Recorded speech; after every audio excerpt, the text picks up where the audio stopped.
Hello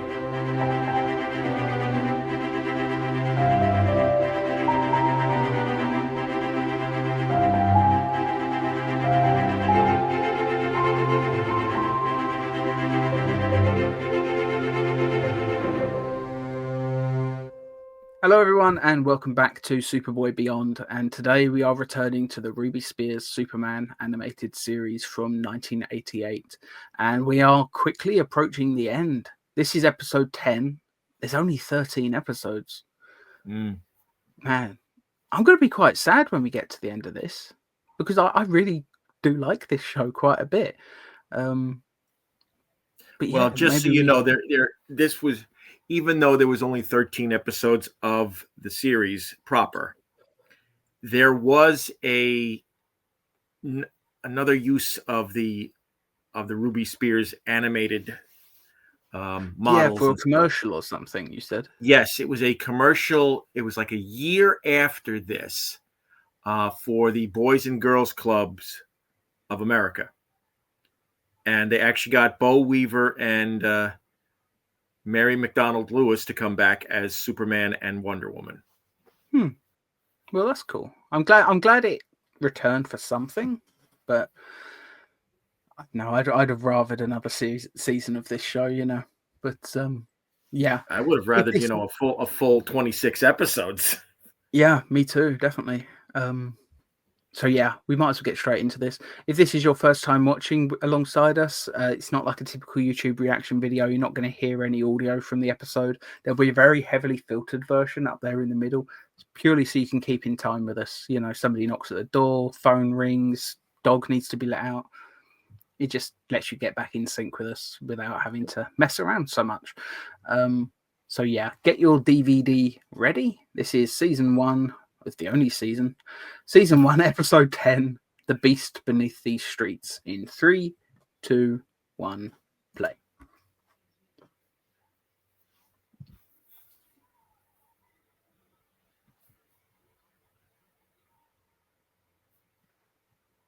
Still love this opening sequence. It is quite a nice version of the John Williams theme as well. You can tell it's not got quite the same size orchestra as the actual movies, but I think they do a good job.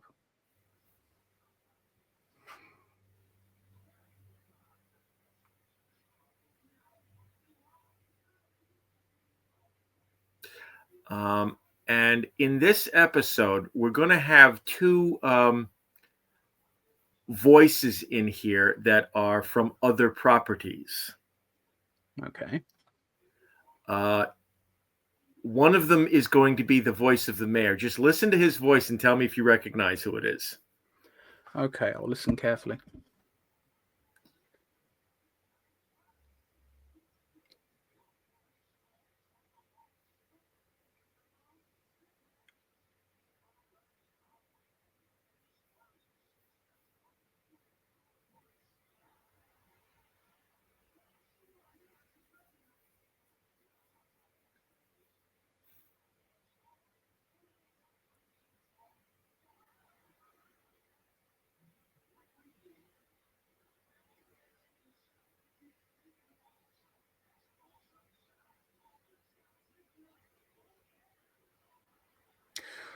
Vaguely familiar, but I couldn't tell you who it is. It's Uncle Phil from The Fresh Prince of Bel-Air. Huh. Oh, nice. But he, if you recall, he was also the voice of Shredder in Mutant Ninja and Turtles. War Machine later on in the Iron Man animated series. Huh. I know I watched a little bit of that. Yeah, I saw a few episodes of that as a kid, but I can't say it was one of those shows I watched on a regular basis. I remember the suit-up sequence with the CGI. I think which they completely abandoned for season 2, thankfully. I liked it. I always liked that suit-up sequence. It was the coolest thing in the episode for me. It's why it's the only thing I remember. It didn't age the best because the CGI isn't too good, but maybe it was a little bit long.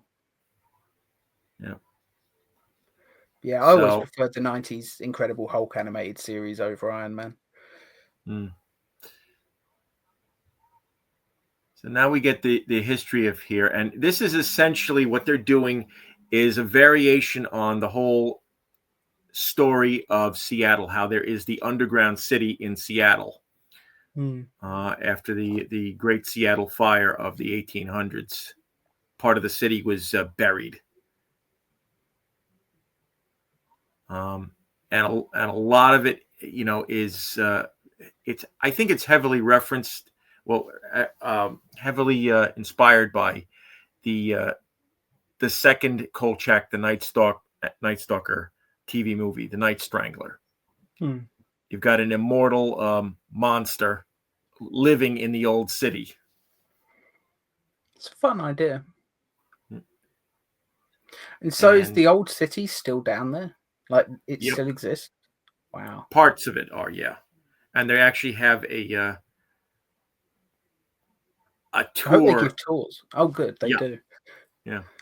That sounds like the sort of, I'm not that interested in going on most tours, but there are certain things that I think would be quite fun. That would be interesting.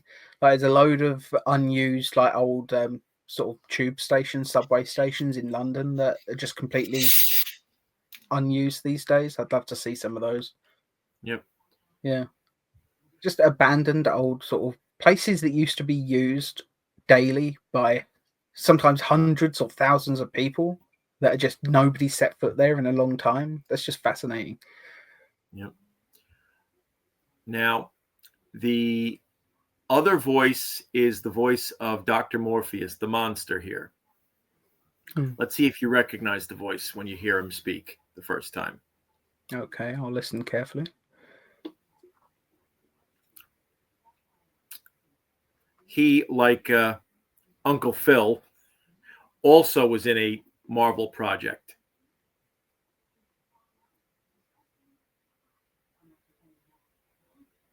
Just waiting for him to say something. He doesn't actually speak until he's alone with Lois. I do like the designs of the Undercity that they're showing. I mean, it's just a destroyed sort of city, but with darkness over the sky. I just think it looks cool.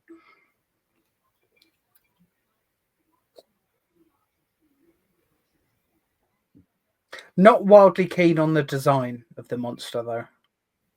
Just looks a little bit silly with the dark patch of fur going down his front. It just, I don't know. Well, remember, he basically spliced the DNA from a spider, a bat, and a rat into him. Yeah.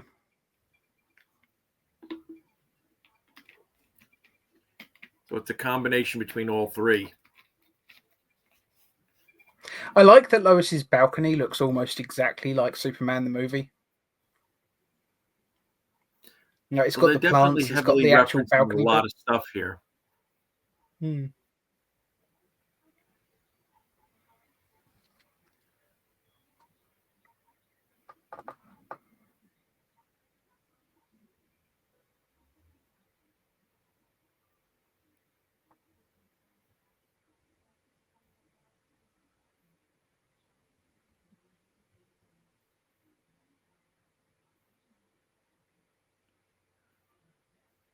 I'll be honest, not my favorite version of Perry White. I don't think his voice quite works for me. I don't know what it is. It's a little bit over the top, maybe. Oh dear.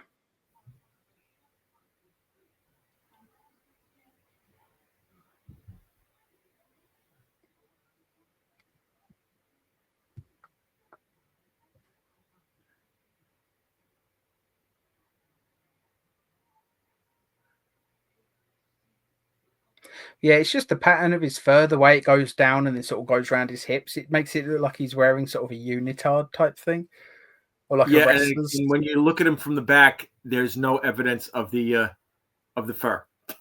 So it just kind of disappears. Yeah, it's just there to cover his junk. Where they could have just not drawn his junk. He's covered in fur.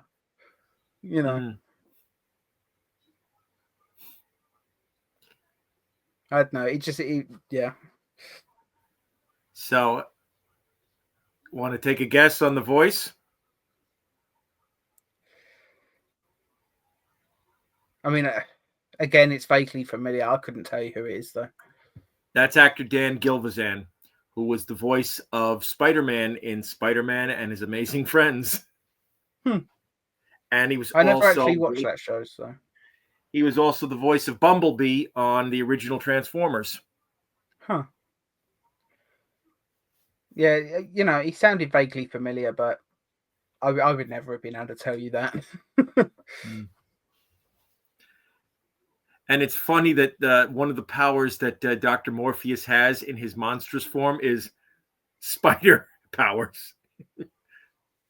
I think that's one of the reasons why they asked Dan Gilvezan to do it.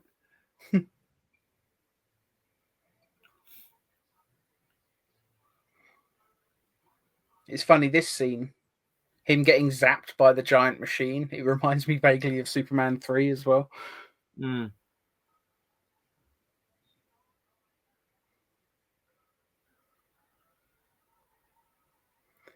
So basically, what they're doing also with Dr. Morpheus is their way of doing the parasite on this show. Because at this point in animation, there was the only version of the parasite who ever appeared in animation was the one from the 66 series from Filmation. They hadn't done one on the Super Friends. I wonder we why. didn't get a parasite proper until the 90s with the Bruce Timm series. Is Parasite like partly owned by the original creator or something? Like, do you think it was maybe just a rights issue? I think the thing here was that in DC there were two different versions of the parasite. There was the original Raymond Maxwell Jensen. That was the one that was created by Jim Shooter. And there's the second one who appeared in the Firestorm book, Rudy Jones. That's the one we're more familiar with. Right. And at this point, the parasite had not shown up to battle Superman in the comics. He didn't have his first battle with the post-crisis Superman until I think like 1990. Wow. I had no idea it was that late until Superman fought Parasite. Yep. No wonder he's not in this show. Who knows? Maybe this episode is what inspired them to bring Parasite into Superman after. Probably not, but it's a possibility.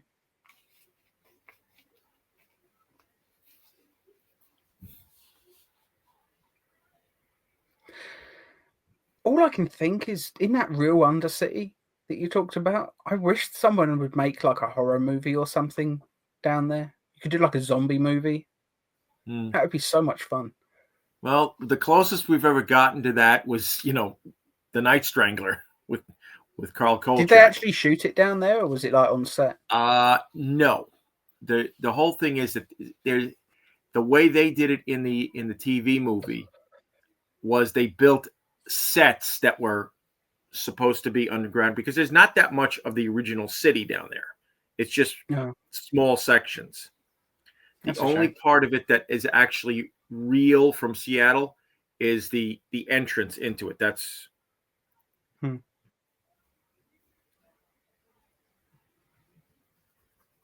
Yeah, the monster design, I just can't take it seriously. Well, part of the reason I can't take it seriously is because of that stupid mohawk on his head. That's part of it, sure. I don't know. I think he looks silly. It's up to me. I'd try and update it in such a way that it still looks similar, but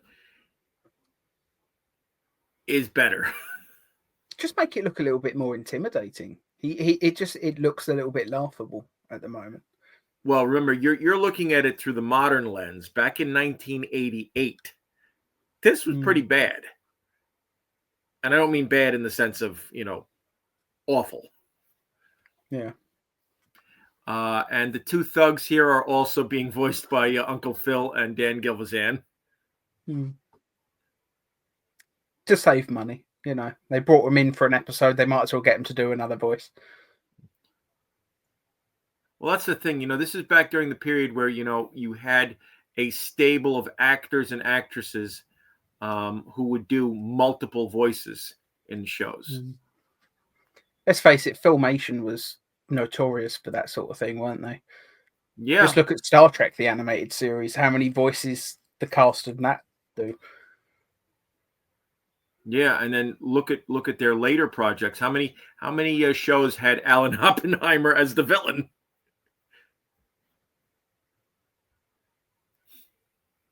Alan Oppenheimer, who is the voice of Pa Kent in this series. It's one of those voice acting names that I see pop up a fair bit. Although not so much lately, so I'm guessing he's retired or something. He's like 90 years old at this point. Yeah. He's definitely retired mostly retired, although every now and then he does come back for something. A few years back when they were doing a He-Man art book, they brought him back as Skeletor. Oh, that's cool. Just so he could do the voiceover for the commercial, and it ends with him saying, "I'm very lonely." But he was the main actor that voiced Skeletor, was he? Yes. I didn't just. Okay. See, that's probably what I know him from. Everybody knows that voice. And now Superman has figured out the way to defeat Dr. Morpheus. By stealing Superman's powers, he also stole his weakness. Yeah. Yep. I'm trying to think what other Superman story basically did that. There was something. I think it might have been even quite recently as well, where they did that exact same thing, where it was Parasite, obviously, but they used kryptonite to stop Parasite in the end. But I can't for the life of me remember where that was. That's the thing with this channel. We watch so many Superman shows and stuff. It's hard for me to remember exactly where everything happens sometimes.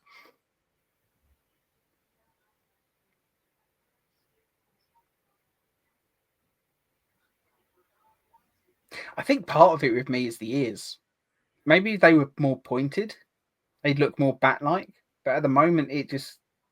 Well, they almost look like monkey ears. It looks like a capuchin monkey or something. Not a capuchin. What are the ones with the great big ears on the sides of their head? Isn't that not chimpanzees? It was an actual monkey, but I can't for the life of me remember. I just know when I used to work in a zoo, I used to go and watch the monkeys quite a bit, and there were some that had funny ears like that. Sorry, when you said that you worked in a zoo, it just made me think of a British comedian, Gary Delaney,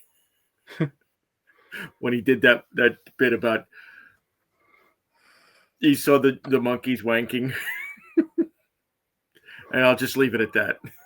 It is funny, actually. On my last day working there, I was standing by the otter enclosure, and literally about 6 otters decided it was the perfect time to have an orgy. Literally, the crowd that formed was insane. There were so many people gathered around just watching these otters having an orgy. It was nuts. Kids are asking their parents what they were doing and not really getting an answer. Yeah, it was a funny day.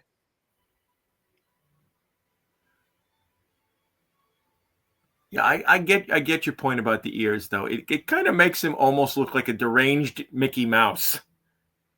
I mean, it's kind of, a little bit Mickey Mouse, but it's also reminding me just a bit of like, oh God, what was it? I've completely forgotten now, but there's something that it's reminded me of. Maybe the flying monkeys in Wizard of Oz.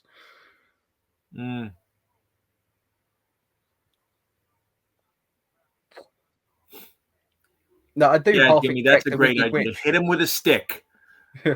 He's got Superman's powers. Yeah. I am half expecting the Wicked Witch of the West to suddenly turn up. Because it really does look like one of her monkey minions from Wizard of Oz.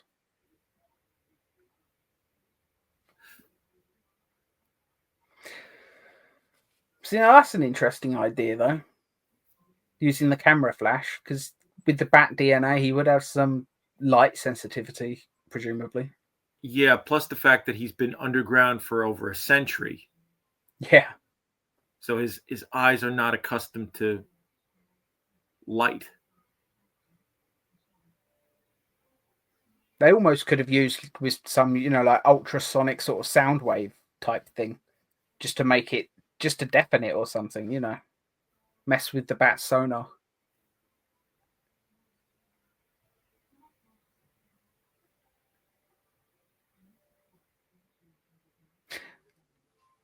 It's weird how the melted metal went back to normal the moment the heat vision stopped, though. And now it's melted again. Maybe a slight animation error back then. Well, it was 1988, so yeah, we can forgive pretty them. low budget, Even if they spotted an error like that, it was probably too late at that point to do anything about it. Yep. So yeah, Superman Family Album, first date. Guessing this is with Lana. Yes.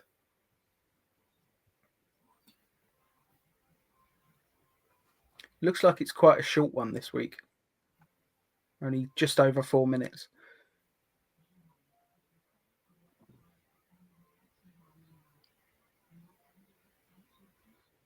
Gotta love though how Pa Kent has had basically that same red truck in like every version of the character. Like Pa Kent always has a red truck just like that.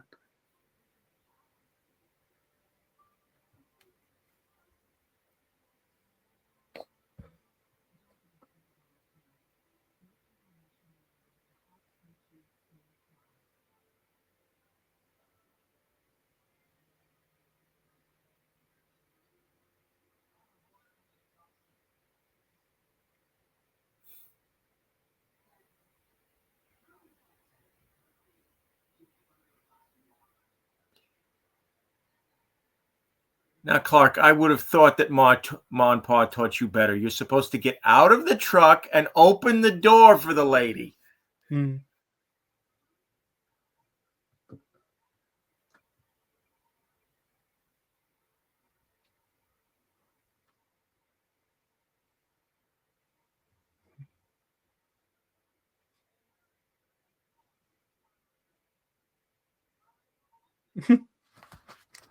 Oh.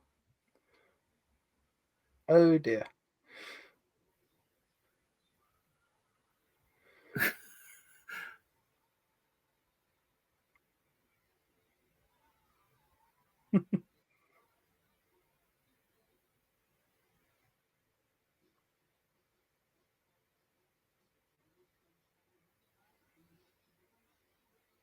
The only thing I'll say about this, Clark looks a little bit too young. Like they've drawn Lana, so she's practically an adult, but Clark still has sort of the face of like the 8-year-old version. Yeah. I don't know. Maybe they should have given him the glasses or something by now. The problems of animation. Yeah.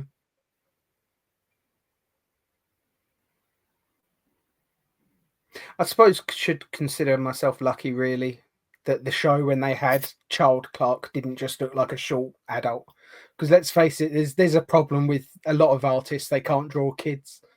I remember there was a meme a few years ago showing like artists in comic book artists and like their versions of children in comics, and it was laughable.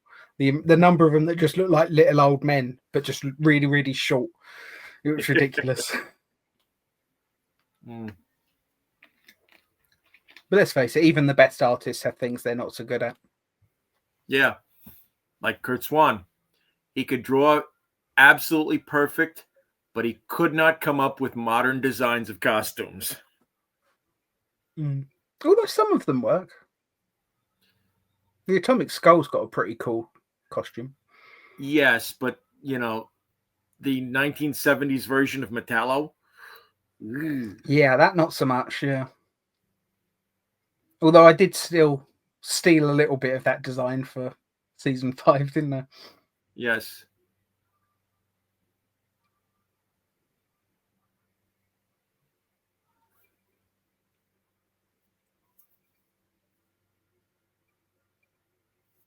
See, now this does feel like a scene, like a missing scene from like season 1 of Superboy to me. Because let's face it, that they used every opportunity to have concerts in episodes. I don't know, it feels like a season 1 Superboy episode, maybe like a short flashback. Yeah, I enjoyed that. It wasn't the best family album, but it wasn't terrible. It was nice to see Clark and Lana's first date. Although I didn't expect it to end quite so soon. I thought we were actually going to see the entire date, not just arrive and then the episode just ends. Yeah. Anyway, shall we give both parts a score out of 10? Yeah. So I think the main episode I would give maybe an 8. I think it had a really good concept. The villain design is the only thing that holds it back for me from being maybe an 8.5. But I definitely agree. I mean, they got some great voice actors in here. Dan Gilvezan, he was known for playing heroes in animated, and you've got him doing a really sinister, sadistic voice for Dr. Morpheus. What the heck was the name? Is he the one that was the voice of Skeletor? Because I'm blanking on the names. No, that's Alan Oppenheimer. Okay, he was just once he turned into the monster. Okay, yeah. Cool. I wonder why they didn't get the scientist and the monster just to have the same voice. Well, they didn't have any voice for the scientist, so. I mean, I could have sworn he said something early on when he was like making. No, maybe not then. Okay, fair enough. I could have sworn he said something right before making the monster, but obviously not. Yeah, what was the name of the voice of the actor who played Uncle Phil on the Fresh Prince of Bel-Air? James Avery. James Avery. Yeah, I was going to say. I almost said James Avery Brooks. Now I'll tell you what, though, James Avery as a Cisco might have been interesting. Like if they had Cisco, well, you do know they introduced he has a brother or something, and it's Avery Brooks. No, I mean James Avery. I mean, you do know the original plan for DS9 though, for Captain Cisco though, right? He was originally going to be quite young. I know that much. No, the original plan was to have James Earl Jones. Huh. And he said no. Huh. Yeah, I was watching the the What We Left Behind documentary. I was watching that just the other day because they posted the entire thing on YouTube. And apparently very early on, though, I'm guessing long before James Earl Jones was even a possibility, they were looking to do quite a young guy. That's why he wasn't a captain, that he was going to be a young officer. Like this is his first command in charge. Yeah, James Earl Jones as Cisco. That would have been interesting. That would have made him a legend in both Wars and Trek. Yeah, it's a real shame that didn't happen. Although Avery Brooks was so good in that role. Yeah, I don't know if I would want anyone but him in that part. Maybe they should have got James Earl Jones to play his father with his restaurant and all that. It would have been an interesting choice. But what I was saying is James Avery did a very great job. I mean, at this point in his career, at least as far as animation, he was basically, known for playing the voice of the Shredder. So he was villainous. He did a really nice turn as the mayor. He did a very upbeat, friendly mayor, we'll say. I would not have recognized the voice though. Until you said it, even after you said it, I still couldn't quite hear it, which is actually really impressive. A lot of voice actors, you can tell when it's them. I would definitely agree with you. 8.5 for the main focus. Part 2, the first date. That's kind of A letdown, I would say I'd only that's give like it a 5. I was going to give it a 5. 4.5. I mean, I like the concept well enough. I quite liked like the bit where Clark is fixing the truck and the little comedic moment when he pulls the door off. That was Yeah, fun. That's like classic sort of physical comedy from Clark Kent. But yeah, I can't give it more than a 5 just purely because I feel like it ended halfway through. You know, if you have an episode like called like Clark's First Date or whatever, show the entire fucking date. Don't end it yeah, halfway through. Like the conclusion for that mini episode, in my opinion, should have been him like dropping her home, and maybe like as he goes to pull away, like maybe the truck breaks down again. He's like, oh god, like end it on a comedic beat, just yeah, something. But it just kind of ended, and yeah. It was too much of small vignettes put together into an episode to make an episode yeah. with no going. I mean, at least the circus episode, which you The loved. circus episode, I really liked the circus one. I thought the physical comedy in that worked really well. Yeah, Um, and that had a very clear beginning, middle, and end, even though they're like 5-minute episodes, like 8 at the most. You know, that one, it felt like it had an actual story to it. This it felt like it was just getting going, and then the credits happened. And it's yeah, just, I don't know, it just felt a bit like a waste of time. yeah, I couldn't give it any higher than a 5 for that reason, unfortunately. yeah. I do have to wonder if they had got a second season. Do you think like they would have just stopped the Kent Family album stuff, or do you think they would have gone Well, back to like early years and did the stuff that actually worked again? given the way the Kent family albums ended in episode 13, I don't think they would have necessarily done that. Because the final Kent family album is called It's Superman. And this Okay. was him moving on from Smallville, going to Metropolis, getting the job, and his first Yeah. his They, first they flight as Superman. yeah, they pretty much would have had to end it there then. I mean, I guess technically they still, for season 2, if they wanted, they could have gone back and said like this is something else that happened when he was 8, and just gone back a bit and just said it prior. But Or they could have turned it the would feel a bit Superman strange. family albums into Superman's early days. Yeah, something like that. Like maybe it would have been fun to, if they hadn't have ended it right as he goes to Metropolis, you could have said like the college years, like the secret years or whatever. Yeah. Adapt some of that comic. That could have been fun.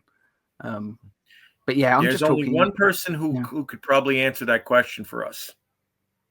Marv Wolfman.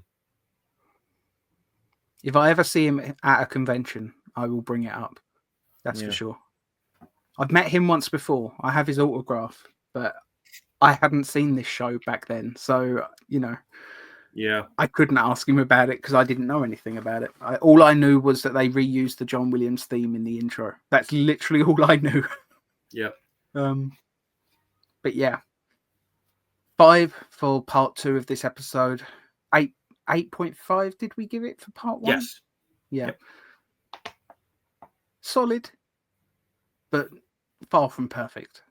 Yeah. I mean, remember, there have been episodes where the first part was wonky and the family album was amazing. Then there's episodes where they've been 50-50. Yeah, unfortunately, though, the more we get through this show, the more I am seeing what you were talking about very early on when we first started doing the commentaries, like saying like the Kent family album stuff is by far the weakest part of this show. And early on, I thought those mini-sodes worked. I really was enjoying them quite a bit. But the more it goes on, it's becoming clear now there are more bad episodes of Kent Family Album than there are good ones. Yeah. And it's just getting a little bit sad. Hopefully there's at least 1 or 2 good ones before we reach the end. But well, we've only got 3 episodes left. Yeah, so I'm keeping my fingers crossed. Let me see. Let's see next. It's To Play or Not to Play, Graduation, and It's Superman. Still to go. So to play or not to play is the football episode, which is not a bad one. Hmm. Okay. Graduation might be interesting if it's a well-told story. Yep. The graduation episode's good. It's Superman is very good. Okay, so at least 2 out of the 3 that we've got left are good. So that's going to make it a little bit easier to get through them, I guess. Yep. Yeah. But the the next 3 episodes, this is going to be painful because are the next 3 episodes not very good, or is it just no, because they're we're coming good. to the It's end? just it's painful because we're nearly at the end. Yeah. Yeah. We've got Wild Shark, Night of the Living Shadows, and The Last Time I Saw Earth, which are all Yes. pretty good titles. They're piquing my interest. So maybe it won't be quite so long before we get to the next episode. It's just getting a little bit sad. It's a little bit bittersweet. On the one hand, it's going to be nice to say that we've done commentaries on every episode. Yeah. Yeah, it's just a shame that there aren't any more. But oh well. Sorry to end it on such a down note, but yeah, as we're getting to the end, it is becoming a little bit bittersweet, I guess. Anyway, we will see you next week. Don't know what we'll be doing yet, but I'm sure it'll be fun. See you then. Goodbye.